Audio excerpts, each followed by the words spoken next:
Let's learn to play 40k Part 7. With everything that we've done so far, let's see how it all goes together, and we'll play a full round and a half of the game between the Orcs and the Leagues of Votann. First, we're going to roll to see who goes first, and the Orcs have it, so they will get the first turn. And so with that, the game begins with the Orcs command phase. As we said, the Orcs gain a command point, and so does the Leagues of Votann. Next, we're going to move into the movement phase. The Orcs are just going to be moving up one unit at a time. I like to move the front row of the guys and fill in the back, so that way it saves a little bit of time instead of measuring for each individual model, especially when you're playing an army like this that has a lot. Also, the Orcs unfortunately don't have a whole lot in the way of ranged firepower, so their shooting phase is not going to be much of anything, and they're not close enough to charge and fight, so their turn ends pretty uneventfully. Now it's the Leagues of Votann and their command phase. Once again, both sides earn a command point.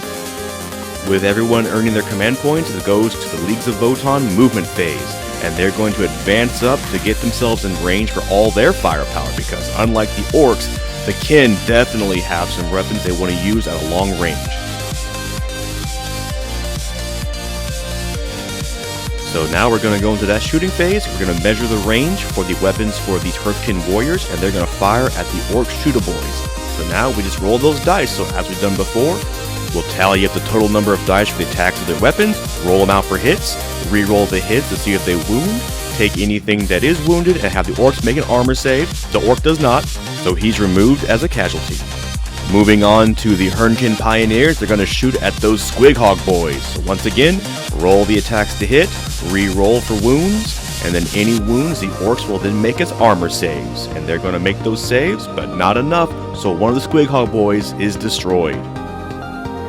Lastly, the Thunderkin will be firing at this beast boss on Squigosaur. And here we go, let's roll the attack dice, see what hits. Anything that hits, they're going to re-roll for wounds. Any that wound, the Orcs make an armor save, and in this instance, the beast boss is going to take one wound.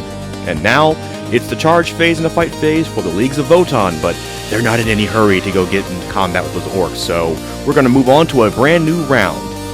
Speaking of, that's new terminology we have not covered yet, but a battle round consists of each player's turn. So one full battle round will be the Orcs' turn, and then it will be the Leagues of Votann turn, and that's the end of the round. But we're just about back to the Orcs charge and fight phase, so we can finally see that in action. So here we go, the last bit of movement for the units, and then it's time for these boys to charge.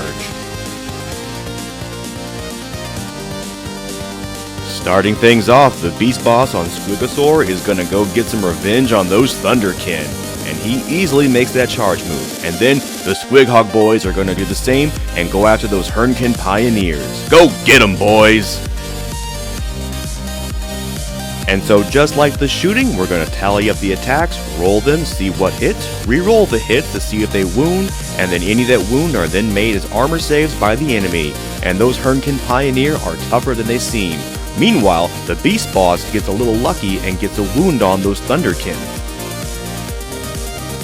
Now that the Orcs have made their charge attacks, it's time for the remaining combats to get played out. So starting with the Thunderkin, they're going to try their best to do some damage to the beast boss. And they managed to do 2 wounds to him. That's impressive.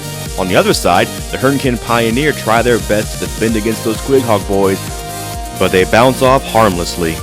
And there you have it. That's the gist of how the gameplay goes with all the things that we've covered for the most part. Tune in next time, and we're moving on to some advanced rules.